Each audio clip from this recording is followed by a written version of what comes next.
Bakit sa Pilipinas pa? Bakit sa Pilipinas ka pa pupunta? Galit na tanong ng aking ama habang nakatayo kami sa kanyang marangyang aklatan sa aming mansyon sa Cairo. Sumalubong sa akin ang matinding pagtutol ng aking pamilya. Nariyan din ang pagbabanggaan ng mga kultura. Ngunit hindi siya sumuko. Isang anak ng pinakamayamang pamilya sa Ehipto ang nagpa-opera sa isang ospital sa Pilipinas at doon, nagpa siya siyang manatili upang mag-aral, nakilala ang isang lalaking Pilipino at pinakasalan ito. Ano nga ba ang mayroon sa Pilipinas na lubos na nagpabago sa babaeng ito? Halina't sabay-sabay nating tuklasin ang kanyang kwento. Noong taglagas ng 2023, sa isang malapalasyong tahanan sa Cairo, Ehipto, isang babae ang nakahiga sa kama. Bakas sa kanyang mukha ang matinding sakit. Siya si Mariam, 26 na taong gulang, ang kaisa-isang anak ng pamilyang El Masri. Ang kanyang amang si Hassan El Masri ay isang tanyag na negosyante na nagmamay-ari ng pinakamalaking kumpanya ng kalakalan sa Cairo, habang ang kanyang inang si Laila ay nagmula sa isang respetadong angkan. Si Mariam ay isinilang na may gintong kutsara sa bibig. Mayroon silang 5 kasambahay at 3 mamahaling sasakyan sa garahe. Nagtapos si Mariam sa isang international school sa Switzerland at kumuha ng kursong business sa Paris. Para sa kanya, ang Paris, Milan at New York ay parang sariling bakuran lamang kung saan siya malayang namimili. Ngunit sa kabila ng lahat ng yaman at karangyaan, may isang problemang hindi malutas si Mariam. Ang misteryosong pananakit ng kanyang tiyan. Nagsimula ang sakit noong siya ay 20 taong gulang pa lamang at palala ito ng palala sa paglipas ng mga taon. Noong una, inakala niyang simpleng dysmenorrhea lamang ito. Ngunit sumasakit pa rin kahit hindi niya buwanang dalaw at mas lumalala pa pagkatapos kumain. Minsan, sa tindi ng sakit, hindi na niya magawang bumangon mula sa kama. Dahil sa pag-aalala, dinala siya ng kanyang mga magulang sa pinakamahuhusay na ospital sa Europa. London, Paris, Zurich, Berlin, nalibot na nila ang lahat ng kilalang ospital. Umabot sa daan-daang libong dolyar ang ginastos nila para sa mga pagsusuri pa lamang, ngunit hindi ito inalintana ng kanyang ama. Walang halaga ang pera kung kalusugan lang ng kanyang anak ang pag-uusapan. Subalit, palaging pareho ang resulta. Walang makitang anumang abnormalidad sa mga pagsusuri. Sabi ng mga doktor, dulot daw ito ng stress. Sabi ng iba, irritable bowel syndrome. May isang doktor pa na nagsabing maaaring psychological ito at iminungkahi ang psychiatric counseling. Unti-unting napagod si Mariam. Nagsimula na siyang maniwala na baka nga may problema siya sa pag-iisip. Sa loob ng 7 taon, hindi na mabilang ni Mariam ang nainom niyang pain relievers. Palaging may laman ang kanyang bag na gamot at bago makipagkita sa mga kaibigan, umiinom na siya para makasiguro. Natatakot siyang baka bigla siyang atakihin ng sakit sa gitna ng kanilang pagsasama at mapahiya siya. Hindi maintindihan ng kanyang mga kaibigan kung bakit siya ganoon kaingat. Kahit sa mga magagarbong handaan, halos hindi kumakain si Mariam dahil alam niyang sasakit lang ang kanyang tiyan. Sa simula, nag-aalala rin ang mga magulang ni Mariam. Ngunit habang lumilipas ang panahon, unti-unti na rin silang napagod, lalo na ang kanyang ama, na nagsimulang isipin na nag-iinarte lamang ang kanyang anak. Sinabi na ng pinakamagagaling na doktor sa Europa na wala kang sakit. Bakit mo pinalalaki ang issue? Masyado ka lang nerbiyosa. Ang mga salitang iyon ng kanyang ama ay parang punyal na tumusok sa puso ni Mariam. Ang katotohanang walang naniniwala sa sakit na kanyang nararamdaman ay mas masakit pa kaysa sa pisikal na kirot. Noong Oktubre 2023, naglakbay si Mariam kasama ang kanyang mga kaibigan sa Singapore, isang paboritong destinasyon ng mga mayayaman mula sa gitnang silangan. Namili sila at kumain sa mga mamahaling restaurant. Ngunit isang araw, sa lobby ng hotel, isang poster ng isang international medical exhibition ang nakakuha ng kanyang pansin. Lalahok daw ang mga kilalang ospital mula sa iba't ibang panig ng mundo. Walang inaasahan si Mariam, ngunit nagpasya siyang dumaan sa exhibition. Masyado na siyang maraming naranasang pagkabigo kaya't hindi na siya gaanong interesado. Sa loob ng exhibition hall, naglalakihan at nagniningning ang mga booth ng mga bansang nangunguna sa medisina tulad ng Amerika, United Kingdom, Alemanya at Pransya. Napuntahan na ni Mariam ang mga ospital sa mga bansang iyon kaya't hindi na siya interesado. Aalis na sana siya nang mapansin niya ang isang maliit na booth sa isang sulok. Ito ang booth ng Pilipinas. Mas maliit ito kumpara sa iba, ngunit mayroon itong malinis at organisadong dating. Isang nakasulat sa harap ng booth ang nagpatigil sa kanya. Hindi pasyente ang tinitingnan namin, kundi tao. Hindi sintomas ang ginagamot namin, kundi buhay. Nang mabasa iyon ni Mariam, tila may kung anong kumurot sa kanyang puso. Ito mismo ang hinahanap niya sa loob ng 7 taon. Ang tratuhin siya hindi bilang isang pasyente, kundi bilang isang tao, ang unawain ang kanyang buong buhay. Hindi lamang ang kanyang mga sintomas. Hindi na malayan ni Mariam na naglalakad na pala siya, papasok sa booth. Sa loob, may isang Pilipinang doktor at isang coordinator na marunong magsalita ng Arabic. Masayang bumati ang coordinator. Welcome po! Interesado po ba kayo sa serbisyong medikal ng Pilipinas? Nag-alinlangan sandali si Mariam bago nagsalita. Narinig ko na sikat ang Pilipinas sa mga advanced na diagnostic tests at executive checkups, pero kumusta naman sa ibang larangan? Isang prangkang tanong. Dahil iyon lamang ang alam niya tungkol sa medisina ng bansa. Hindi naman nainis ang coordinator at magiliw na nagpaliwanag. Marami po ang may ganyang akala. Ngunit ang Pilipinas po ay may world-class standards sa lahat ng larangan ng medisina, lalo na po sa cancer treatment, cardiac care, at sa pagdiagnose ng mga mahihirap na kaso, sumingit ang doktor. Pinahahalagahan namin ang bawat isang pasyente. Hindi lang kami tumitingin sa resulta ng tests. Pinakikinggan namin ng buo ang kuwento ng pasyente. Nahikayat si Mariam sa mga salitang iyon, ngunit may pagdududa pa rin. 7 taon ko nang nilibot ang pinakamagagaling na ospital sa Europa, London, Paris, Berlin, walang nakakita ng dahilan. Sa tingin ninyo, mahahanap iyan sa Pilipinas? May halong pag-asa at desperasyon ang boses ni Mariam. Seryosong sumagot ang doktor. Hindi po kami makakapangako, pero iba ang aming pamamaraan. Pinagsasama namin ang precision ng Western medicine at ang holistic approach na nakasentro sa buong pagkatao. At higit sa lahat, hindi kami sumusuko. Naniniwala kami na kung may sakit na nararamdaman ang pasyente, tiyak na may dahilan. Ang mga salitang iyon ang bumasag sa pader na binuo ni Mariam sa kanyang puso. Ang mga salitang hindi kami sumusuko at ang pangakong maniniwala sila sa kanyang dinaramdam, alam ni Mariam kung gaano kalaking ginhawa ang dulot nito. Pagbalik sa hotel, magdamag siyang nag-isip. Ang Pilipinas ay isang napakalayong lugar para kay Mariam. Sa gitnang silangan, kilala lamang ang bansa sa paggawa ng magagaling na manggagawa at sa magagandang beaches. Walang imahe na isa itong bansang advanced sa medisina, ngunit pabalik-balik sa kanyang isipan ang tingin ng doktor sa exhibition. Ang sinseridad sa mga matang iyon ay hindi maaaring magsinungaling. Kinaumagahan, nagdesisyon si Mariam. Susubukan niyang magtiwala sa huling pagkakataon. Itinuring niya itong kanyang huling baraha at nagpa siyang pumunta sa Pilipinas. Bumalik siya sa exhibition, pinuntahan ang booth ng Pilipinas at nag-fill up ng application form. Magandang desisyon po iyan, sabi ng coordinator. Sa loob ng 1 linggo, maaari na kayong pumunta sa Maynila. Kami na po ang bahala sa lahat, mula sa pagsundo sa airport hanggang sa pag-asikaso sa inyo sa ospital. Pagbalik sa Cairo, sinabi ni Mariam sa kanyang mga magulang ang plano niya.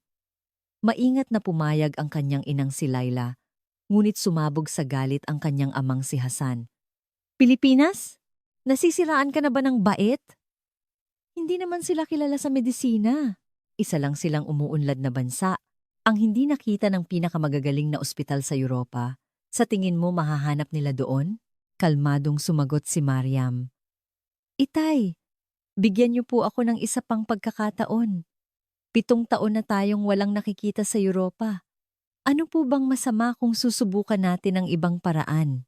Ngunit umiling lang ang kanyang ama. Hindi! Siguradong maluloko ka lang doon. Ang medical tourism na iyan ay puro pera-pera lang.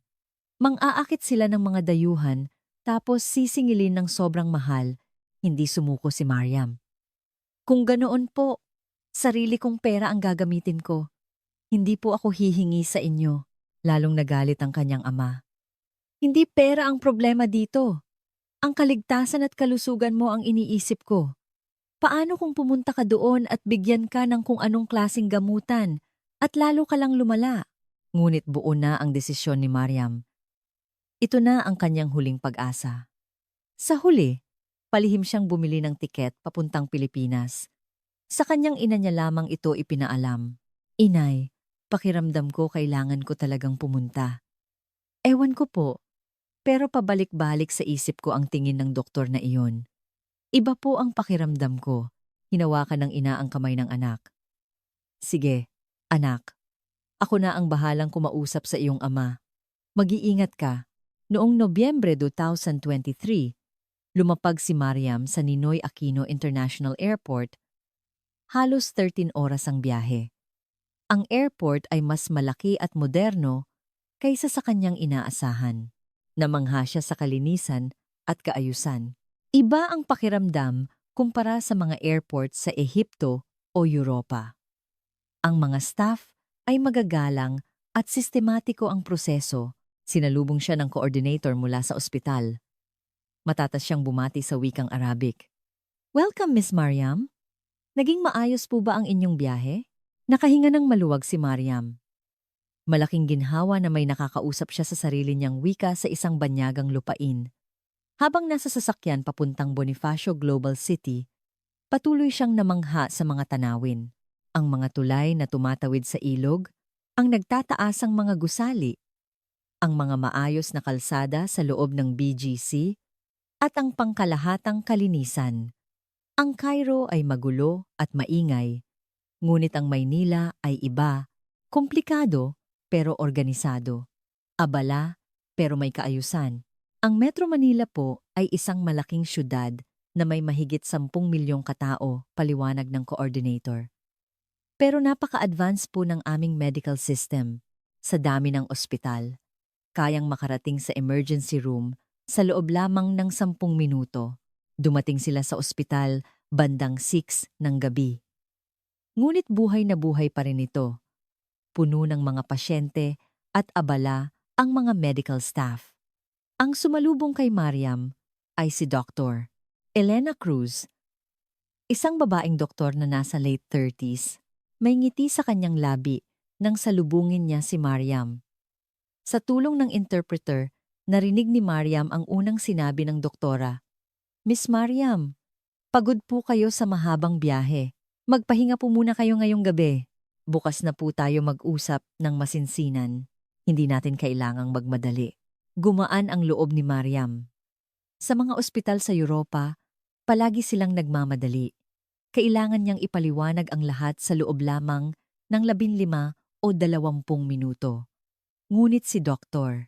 Cruz ay nangakong bibigyan siya ng sapat na oras. Kinaumagahan, nakaupo si Mariam sa klinik. Komportabling umupo si Dr. Cruz sa kanyang harapan at nagsalita. Gusto kong pakinggan ang kuwento ninyo, Miss Mariam. Kailan nagsimula ang sakit? Ano ang pakiramdam? Kailan ito mas sumasakit? Dahan-dahan lang po. Marami tayong oras, naluha si Mariam. Ito ang unang pagkakataon na may doktor na handang pakinggan ang buong kuwento niya. Nagsimula siyang magkuwento tungkol sa sakit na nagsimula noong siya'y 20.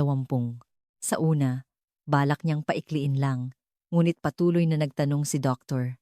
Cruz na nag-udyok sa kanya na magbahagi pa ng mas malalim.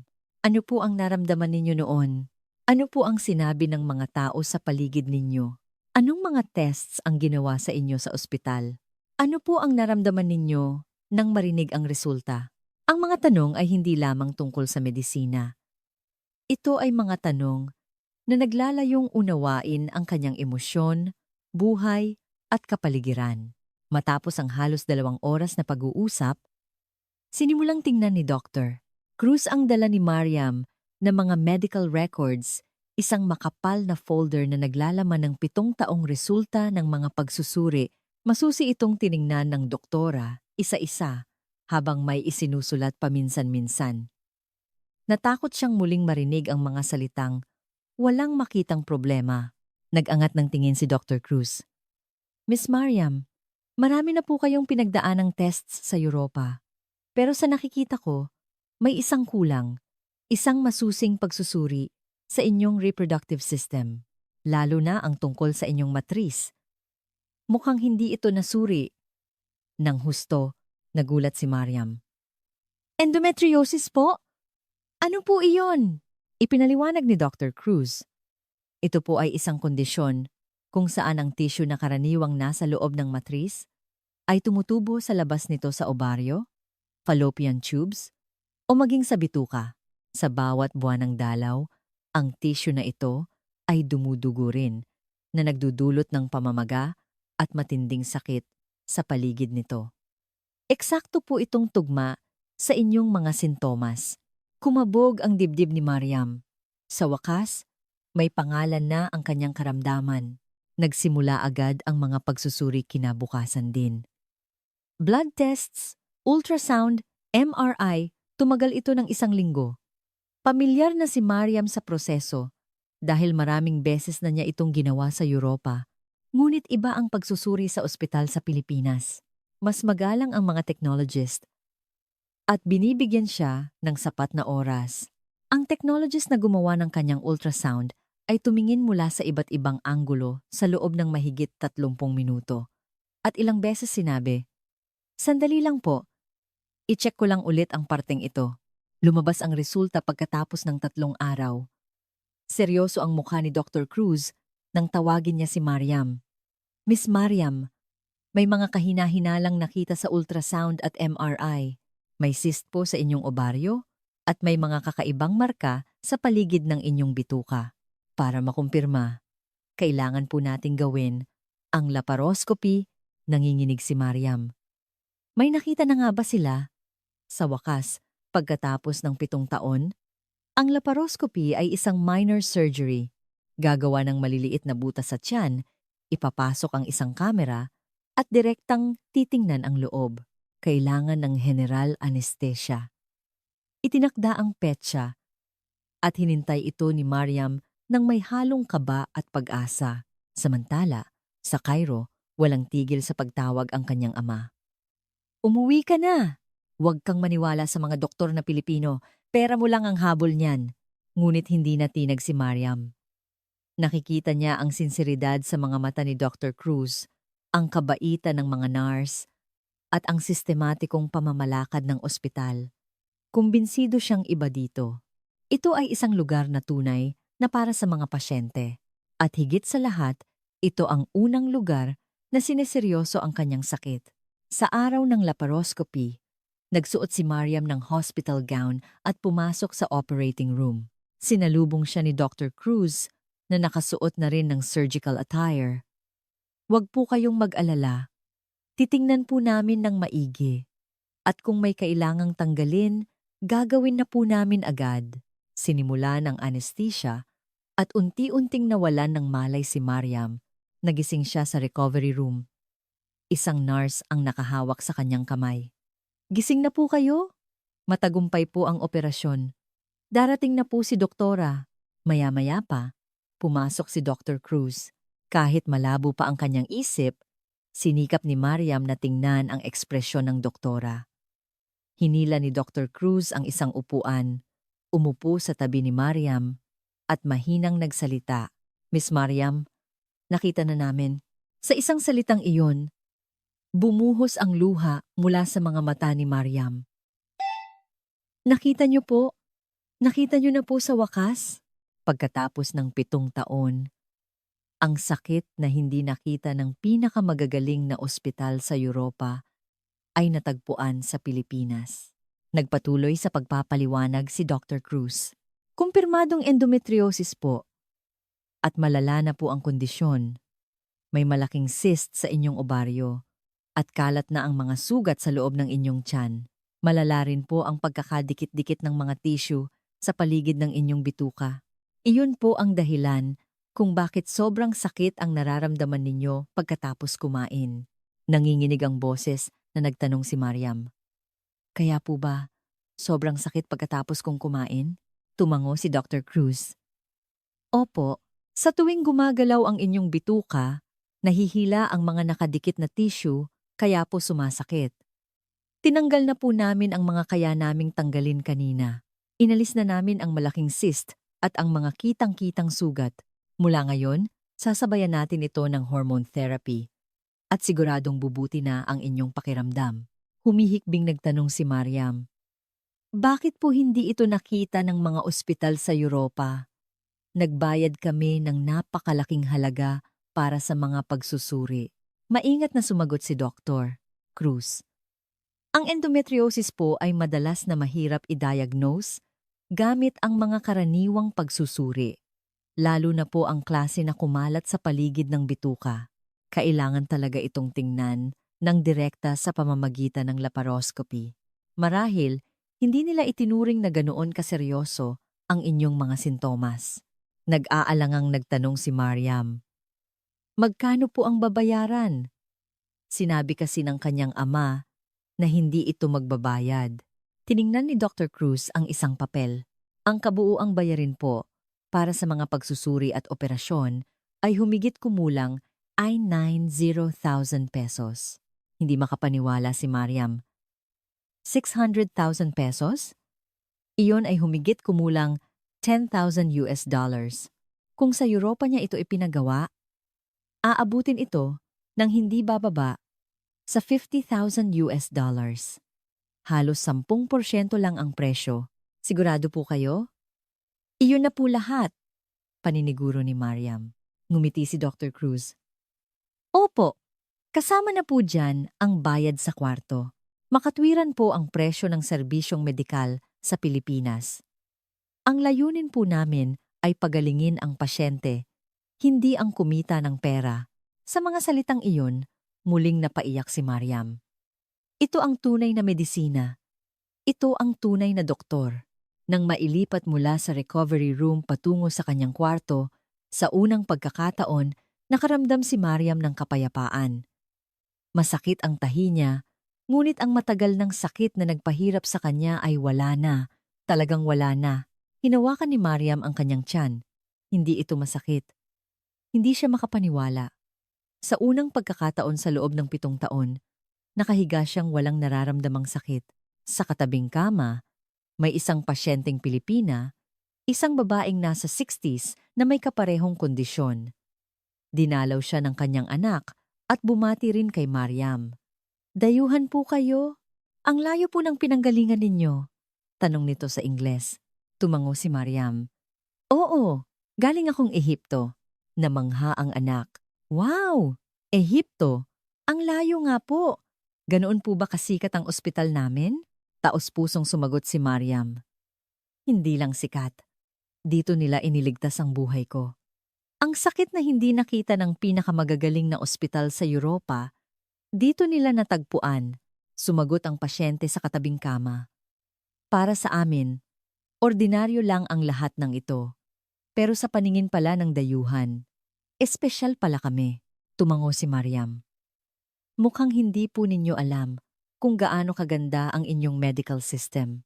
Ito po ay isang napakagandang bagay. Nang gabing iyon, habang nakatingin sa bintana, nag-isip si Mariam. Gusto kong manatili pa sa bansang ito. Gusto ko pa itong makilala. Higit pa sa pagpapagaling. Naramdaman niyang gusto niyang unawain ang kultura at mga tao rito. Sa panahon ng kanyang pananatili sa ospital, personal na naranasan ni Mariam ang sistema ng pangangalaga sa Pilipinas. Bawat 2 o 3 oras, umiikot ang mga nurse para tingnan ang kalagayan ng mga pasyente. Pero hindi lang ito simpleng pag-check. Nakikipag-usap sila ng may tunay na malasakit. Kumusta po ang pakiramdam ninyo? Masakit pa po ba? Nakakain po ba kayo ng maayos? Ang mga tanong na ito ay hindi tunog mekanikal. Ramdam mong nag-aalala talaga sila. Isang gabi, umiiyak si Mariam. Bumuhos ang kanyang emosyon. Ang 7 taon ng pagdurusa, ang kalungkutan dahil walang naniniwala, at ang ginhawa dahil sa wakas ay malaya na siya. Nakita ito ng nurse na naka-duty at lumapit sa kanya. Bakit po kayo umiiyak? May masakit po ba? Umiling si Mariam. Wala. Sobrang nagpapasalamat lang ako. Sa unang pagkakataon sa loob ng 7 taon, may mga taong naniwala sa sakit ko. Kaya ako naiiyak. Umupo ang nurse sa tabi ni Mariam. Sigurado po akong napakahirap niyan. Pero okay na po kayo ngayon. Nandito po kami. Pagkatapos ay dinalhan siya ng isang tasang mainit na tsaa. Inumin niyo po ito para gumaan ang pakiramdam ninyo. Ang maliit na kabaitang iyon ang tuluyang nagbukas sa puso ni Mariam. Kinabukasan, kinausap niya si Dr. Cruz. Doktora, gusto ko pa po sanang manatili sa Pilipinas para makapagpagaling ng husto at para mas makilala ko pa ang bansang ito. Pwede po ba? Ngumiti si Dr. Cruz. Siyempre naman. Kailangan niyo rin naman ng panahon para magpagaling. Kaya mas maganda kung mananatili kayo ng 1 o 2 buwan. Saan po kayo tutuloy? May naisip na si Mariam. Sa isang hotel po. May magandang hotel sa may BGC. Tumango si Dr. Cruz.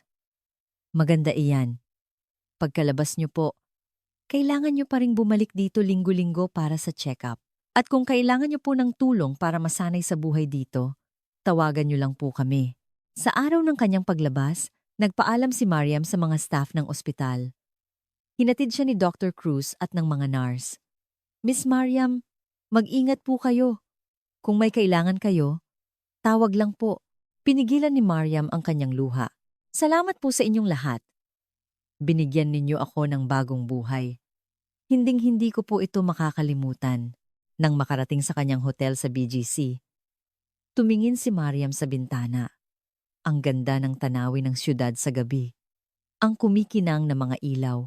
Ang mga abalang tao ramdam niya ang enerhiya ng lungsod. Naisip ni Mariam, gusto kong magsimula ng bago sa siyudad na ito. At ng gabing iyon, gumawa si Mariam ng isang mahalagang desisyon. Mag-aaral siya sa Pilipinas. Kinabukasan, binisita ni Mariam ang isang unibersidad sa Maynila, ang Unibersidad ng Pilipinas. Mayroon itong graduate program sa International Studies na itinuturo sa Ingles habang kausap ang admissions officer. Naging kumbinsido si Mariam.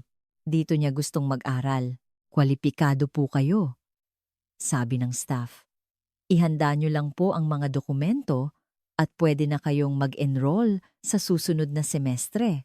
Ngunit may isang problema. Kailangan niyang kumbinsihin ang kanyang ama. Tumawag si Mariam sa Cairo. Ang kanyang ama ang sumagot. Mariam, oras na para umuwi. Huminga ng malalim si Mariam. Itay, gusto ko pong mag-aral sa Pilipinas. Mag-e-enroll po ako sa graduate school. Katahimikan ang sumunod sa kabilang linya. At pagkatapos ay ang pagsabog. Ano? Mag-aaral sa Pilipinas? Nasisiraan ka na ba? May degree ka na mula sa Paris, sapat na iyon. Bakit ka pa mag-aaral doon? Umuwi ka na ngayon din, kalmadong sumagot si Mariam. Itay, dito po ako gumaling at gusto ko pong mas makilala ang bansang ito. Buhay ko po ito. Hindi mapigilan ng kanyang ama ang galit. Buhay mo? Ang buhay mo ay nasa Cairo. Nariyan ang negosyo ng pamilya. Marami kang dapat gawin dito. Huwag mong sayangin ang oras mo sa lugar na iyan. Hindi na umatras si Mariam. Itay, matanda na po ako. Sana po respetuhin ninyo ang desisyon ko. 6 na buwan lang po. Bigyan niyo po ako ng 6 na buwan para mag-aral dito. Sa huli, Ibinaba ng kanyang ama ang telepono. Ngunit hindi sumuko si Mariam. Tinawagan niya ang kanyang ina, ipinaliwanag ang sitwasyon, at nangako ang ina na susubukang kausapin ang ama. Makalipas ang ilang araw, tumawag ang kanyang ina. Pumayag na ang iyong ama. Pero 6 na buwan lang daw. Siguraduhin mong 6 na buwan lang? Ha? Tuwang-tuwa si Mariam. Sapat na ang 6 na buwan para matapos ang isang semestre. Inihanda niya ang mga dokumento, nag-apply, at pagkatapos ng 2 buwan, natanggap niya ang acceptance letter.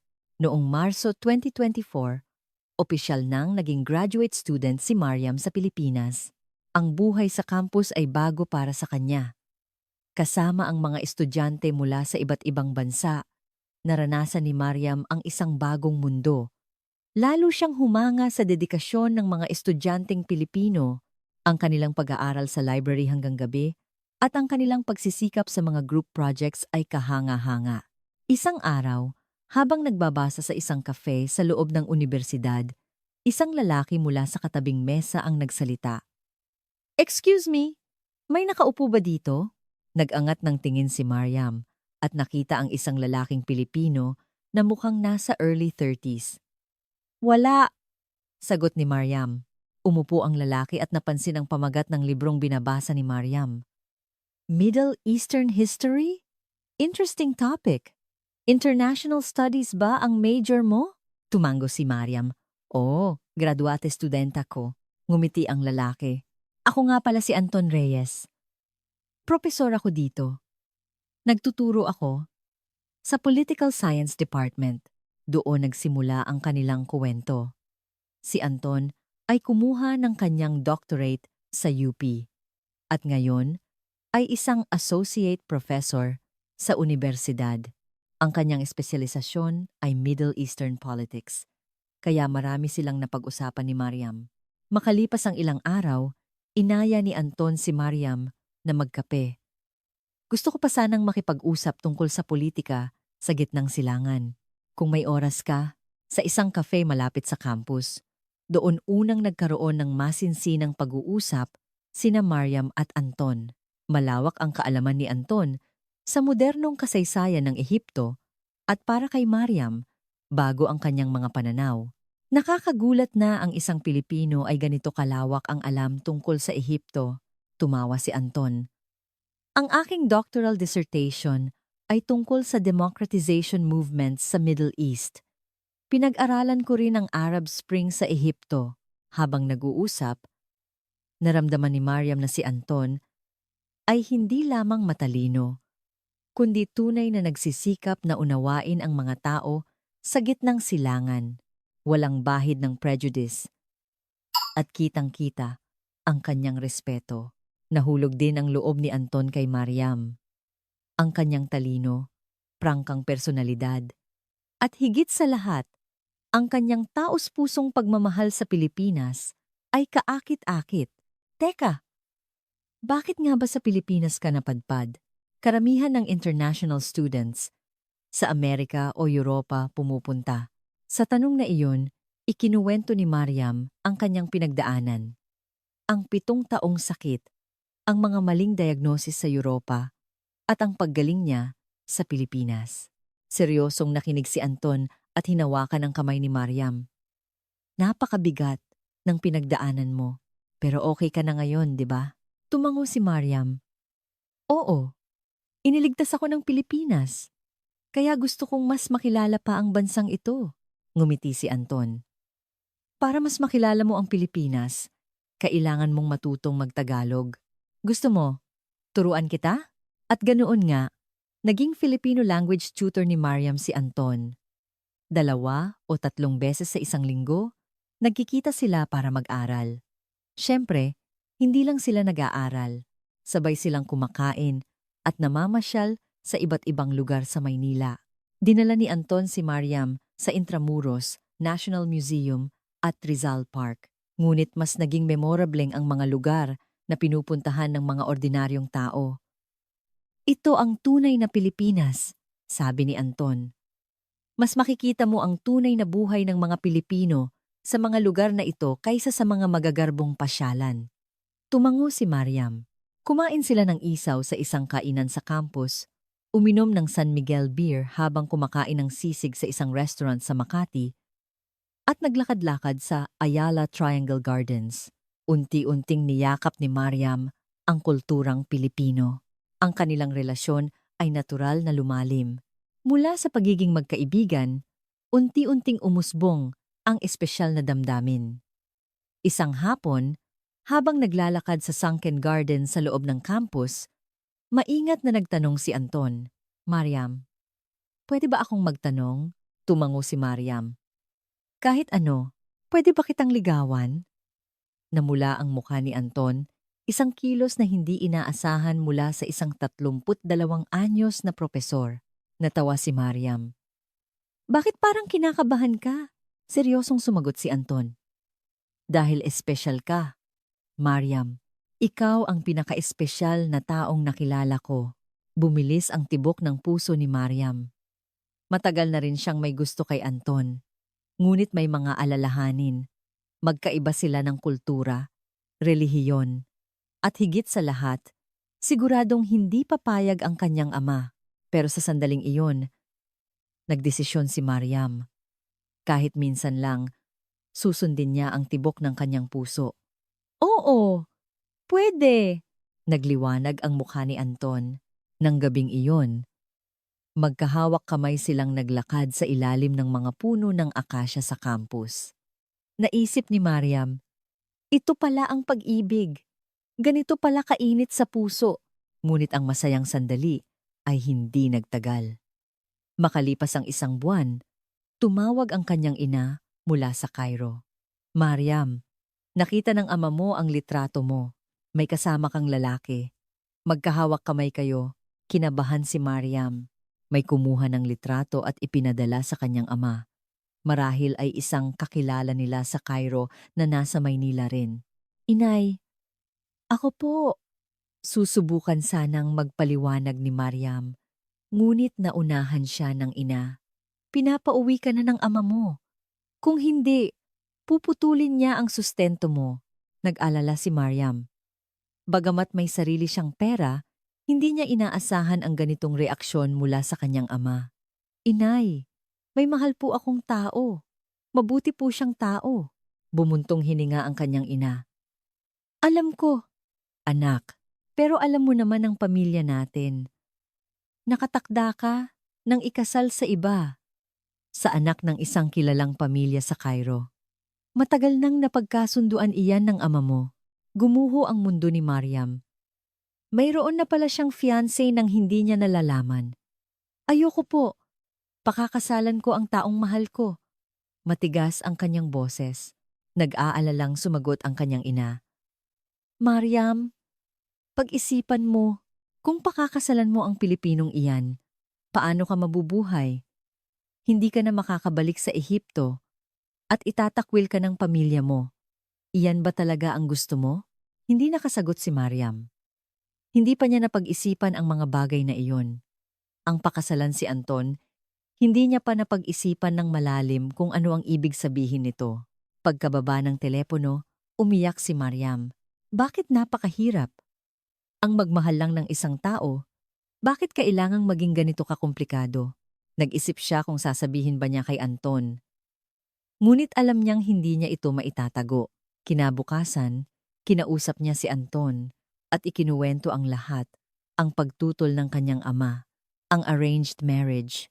Tahimik na nakinig si Anton at hinawakan ang kamay ni Mariam. Mariam, mahal na mahal kita. Pero ayokong maging dahilan para mawala sa iyo ang pamilya mo. Pag-isipan mong mabuti. Maghihintay ako. Lalong napaiyak si Mariam sa maturity na ipinakita ni Anton. Bakit sa kabila ng pagkakakilala sa isang napakabuting tao, kailangang maging ganito kasalimuot ang lahat? Nang gabing iyon, hindi nakatulog si Mariam. Susundin ba niya ang kanyang ama o ang kanyang puso? Babalik ba siya sa Ehipto at magpapakasal sa isang estranghero o mananatili sa Pilipinas kasama si Anton? Ito ang pinakamahirap na desisyon sa kanyang buhay. Sa loob ng isang linggo, Halos hindi siya makatulog o makakain. Araw-araw, nag-aalalang tinitingnan siya ni Anton, ngunit hindi siya pinilit. Binigyan niya si Mariam ng panahon para magdesisyon. Isang araw, binisita ni Mariam si Dr. Cruz. Mayroon siyang regular check-up.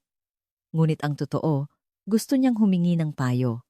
Pagkatapos ng konsultasyon, ikinuwento ni Mariam ang kanyang sitwasyon. Tahimik na nakinig si Dr. Cruz at nagsalita. Miss Mariam, mahirap pong magbigay ng payo. Buhay ninyo po iyan. Pero isa lang po ang masasabi ko.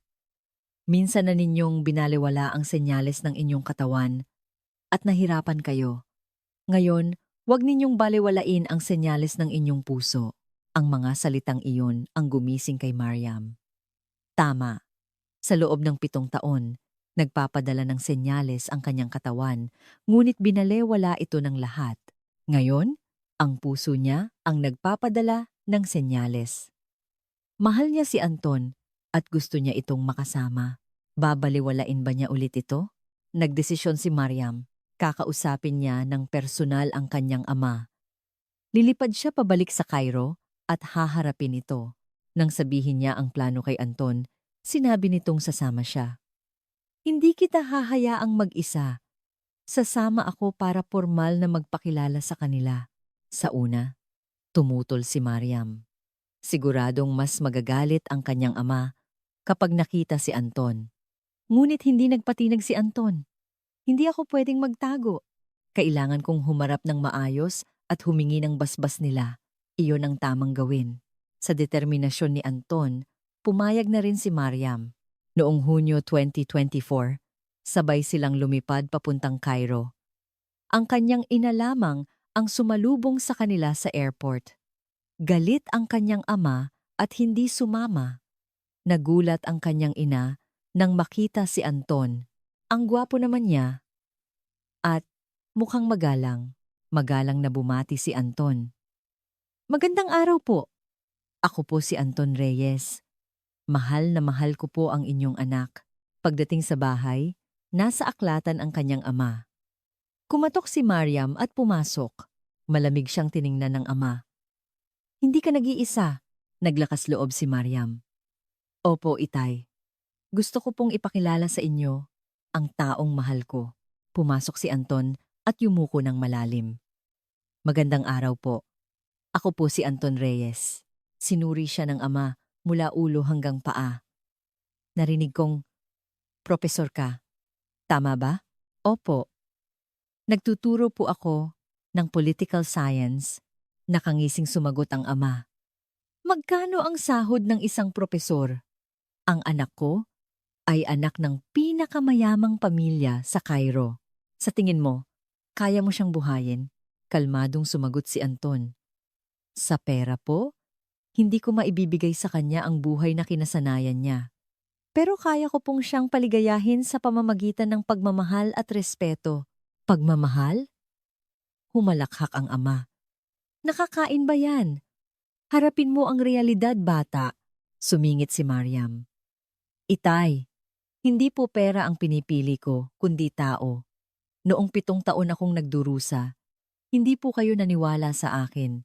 Pero sa Pilipinas, naniwala sila. At si Anton, minamahal niya ako kung sino ako. Hindi po ba't mas mahalaga iyon?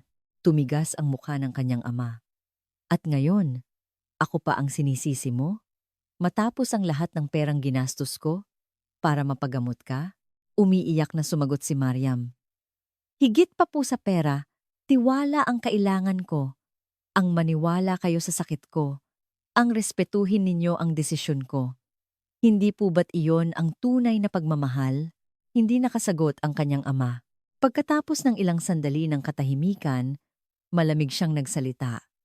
Sige, gawin mo ang gusto mo. Pero hindi ko iyan tatanggapin. Hindi ako pupunta sa kasal ninyo. At wala kang makukuhang ni isang kusing mula sa akin. Okay lang ba sa'yo iyon? Pinunasan ni Mariam ang kanyang luha at tumango. Opo, okay lang po. Hindi naman po ang yaman ninyo ang gusto ko, kundi ang basbas ninyo. Pero kung hindi ko rin po iyon makukuha, wala na po akong magagawa. Tumayo ang kanyang ama. at lumabas ng silid. Nakatalikod, nagsalita ito. bukas din. Umalis na kayo sa bahay na ito. Nang gabing iyon, pumasok ang kanyang ina sa kwarto ni Mariam. Anak, sigurado ka ba talaga dito? Tumango si Mariam. Opo, inay. Sa pagkakataong ito, susundin ko po ang puso ko. Mahigpit siyang niyakap ng ina. Kakampi mo ako. Ang ama mo. Maiintindihan ka rin niya pagdating ng panahon. Maghintay ka lang. Kinaumagahan, inimpake ni na Mariam at Anton ang kanilang mga gamit at umalis. Sa may pintuan, may inabot ang kanyang ina na isang maliit na kahon ng alahas. Ito ang ibinigay sa akin noong ikinasal ako. Gusto kong ibigay sa iyo. Binuksan ito ni Mariam. Sa loob ay isang magandang diamond necklace. Inay, hinawakan ng ina ang kamay ng anak. Maging masaya ka, Mariam. Pagbalik sa Maynila, magkahalong saya at lungkot ang naramdaman ni Mariam. Masakit na naputol ang ugnayan nila ng kanyang ama. Ngunit kasabay nito, malaya na siya. Sa unang pagkakataon, pinili niya ang sarili niyang landas. Inalo siya ni Anton. Magiging maayos din ang lahat. Kapag nakita niyang masaya tayo, bubukas din ang puso ng iyong ama. Sinimulan nilang ihanda ang kanilang kasal. Ngunit may isa pang problema. Hindi pa nakikilala ni Mariam ang mga magulang ni Anton. Tinawagan ni Anton ang kanyang mga magulang. Nay, magpapakasal na po ako.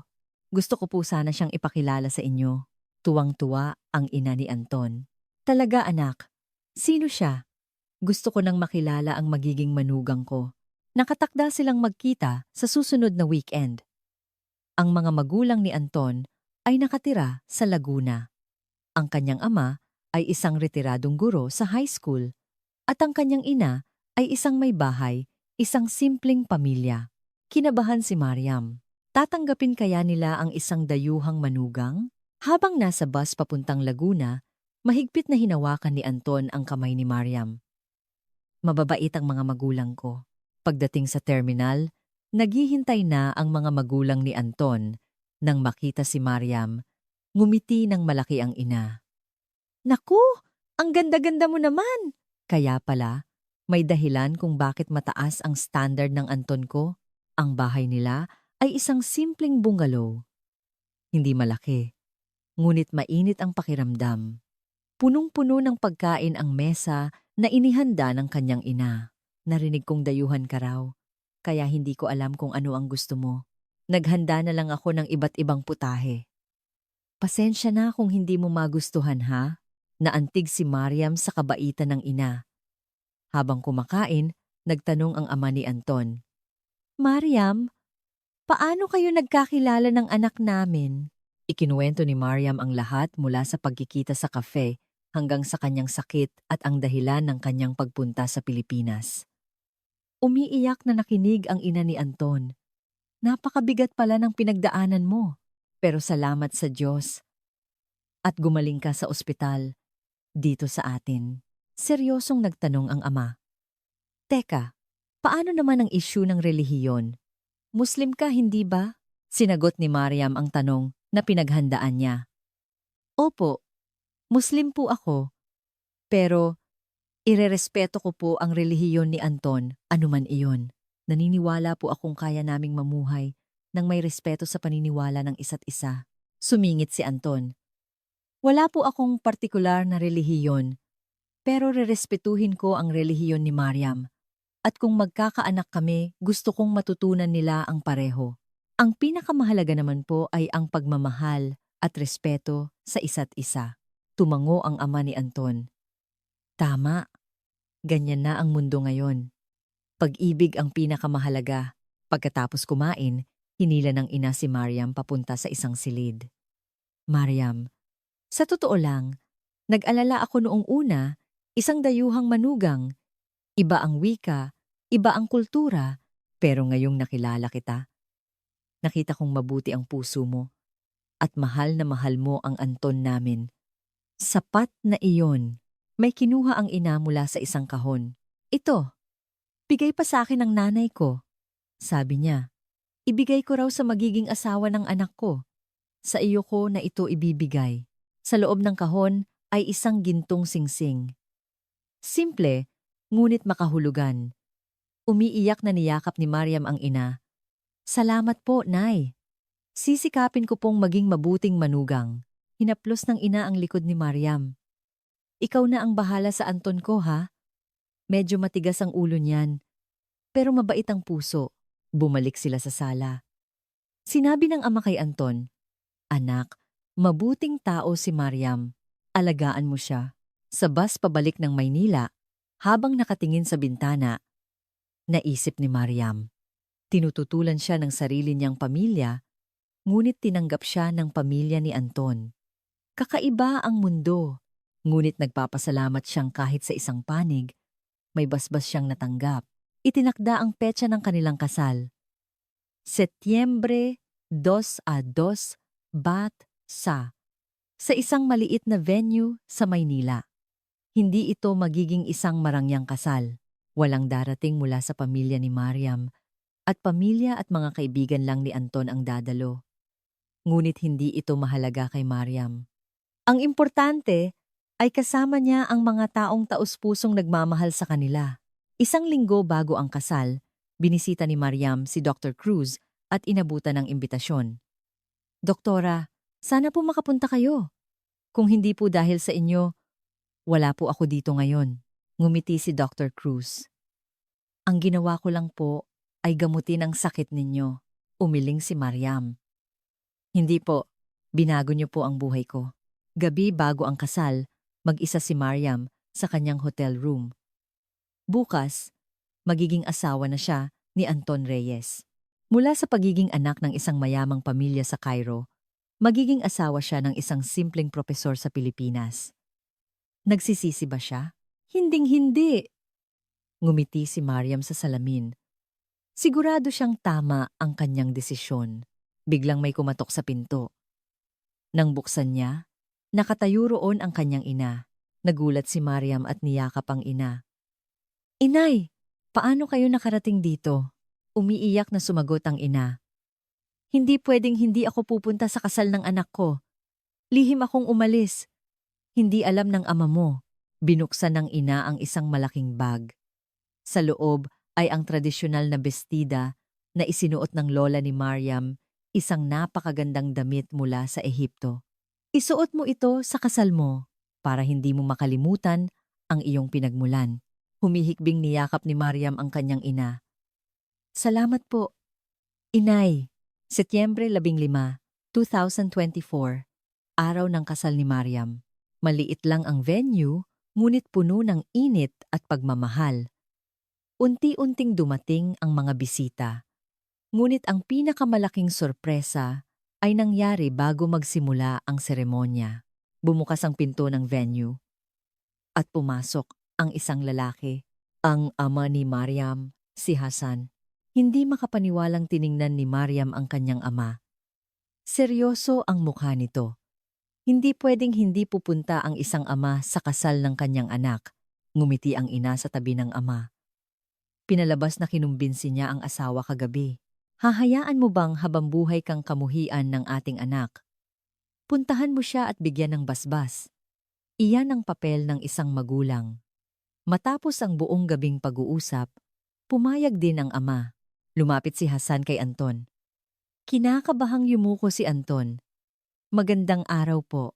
Tiningnan siya ni Hassan mula ulo hanggang paa at sinabi sa matigas na boses, Wag na, wag mong paiiyakin ang anak ko. Kailangan mo siyang paligayahin habang buhay. Seryosong sumagot si Anton. Gagawin ko po ang lahat. Tinitigan ni Hassan si Anton sandali. Sa pagkakamay na iyon, napaiyak si Mariam. Hindi man ito ganap na pagpapatawad, pero ito ay isang pagtanggap. Nagsimula ang seremonya. Isinuot ni Mariam ang tradisyonal na damit mula sa Ehipto. Ang ama niya ang naghatid sa kanya sa altar. Habang naglalakad, pabulong na sinabi ng ama, Mariam, kung masaya ka, sapat na iyon. Patawarin mo ako. Pinigilan ni Mariam ang kanyang luha at tumango.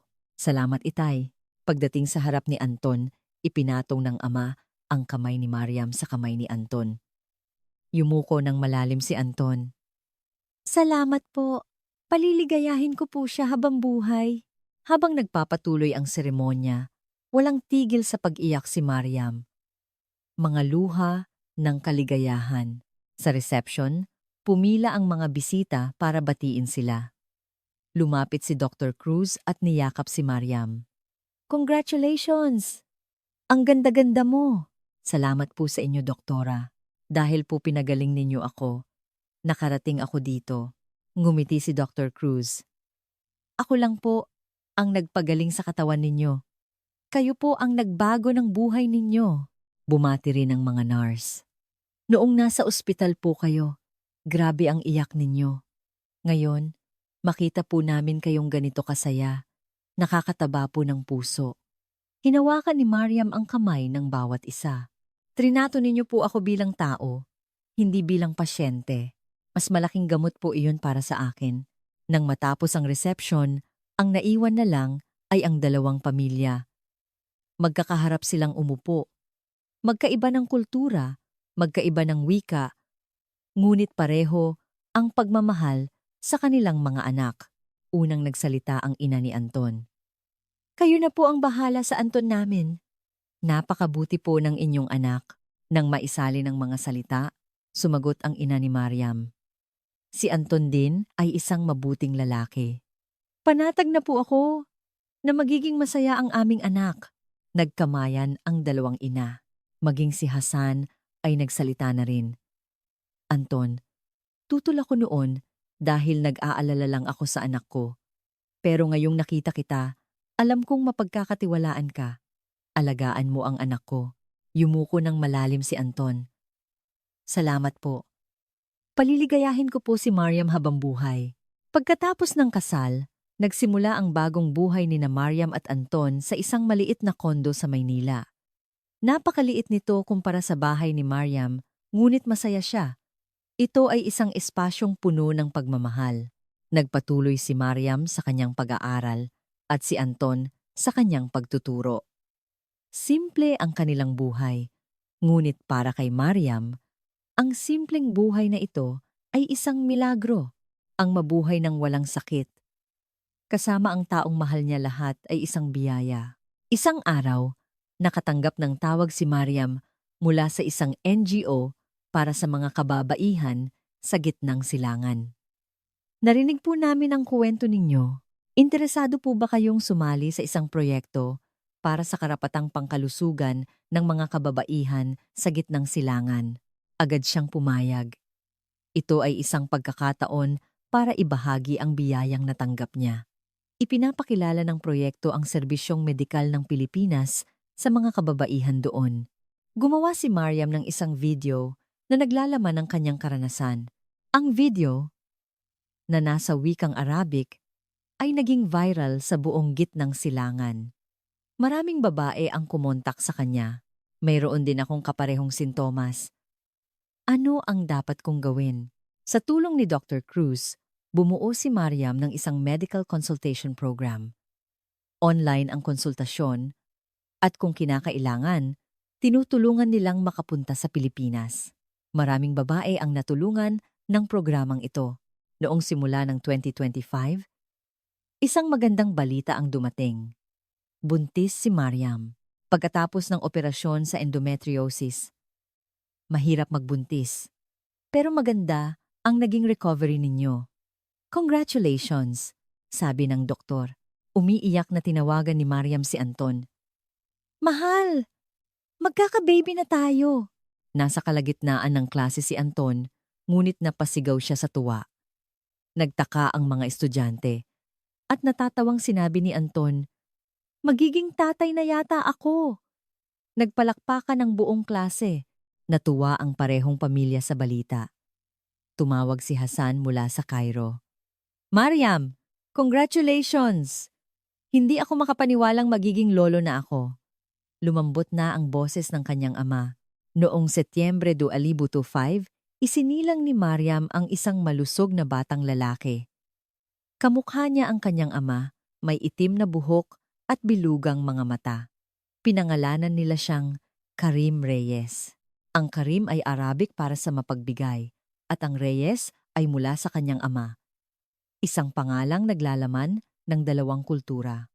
Ang buhay ni Mariam ay ganap nang nagbago. Mula sa pagiging anak ng mayaman sa Cairo, naging isang simpleng may bahay at ina siya sa Maynila. Ngunit para sa kanya, ang simpleng buhay na ito ay mas masaya.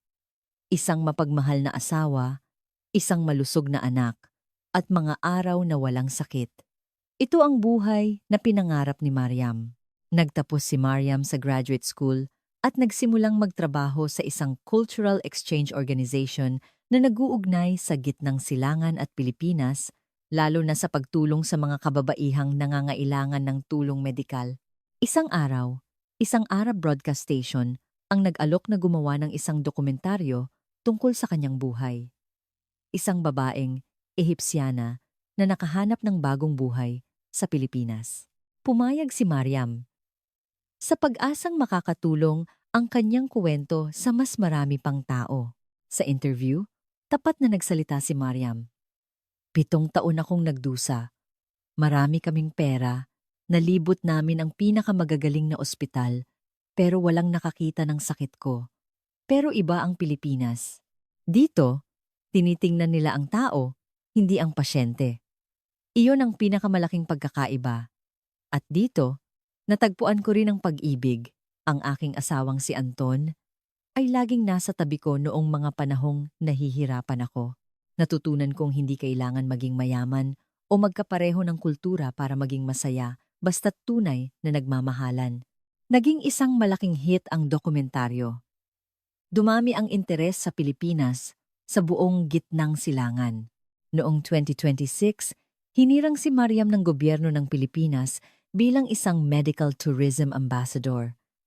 Sa kanyang acceptance speech, nagsalita siya sa wikang Filipino. Maraming salamat po. Ang Pilipinas po ang aking pangalawang tahanan.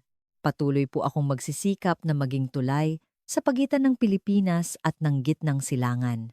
Isang weekend, dinala nina Mariam at Anton si Karim para mamasyal sa isang parke sa tabi ng Manila Bay, ang anak natin.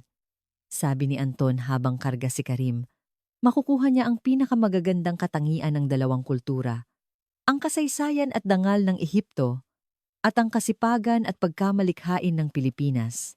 Kumapit si Mariam sa braso ng asawa. At ang pinakamahalaga, pag-ibig. Matututunan niyang respetuhin at mahalin ang pagkakaiba. Ang tatlong mag-anak ay dahan-dahang naglakad sa tabi ng dagat. Maganda ang paglubog ng araw at mahinahon ang alon. Kung naantig kayo sa kuwentong ito, mangyaring mag-subscribe, i-like ang video at i-on ang notification bell. Maraming salamat po.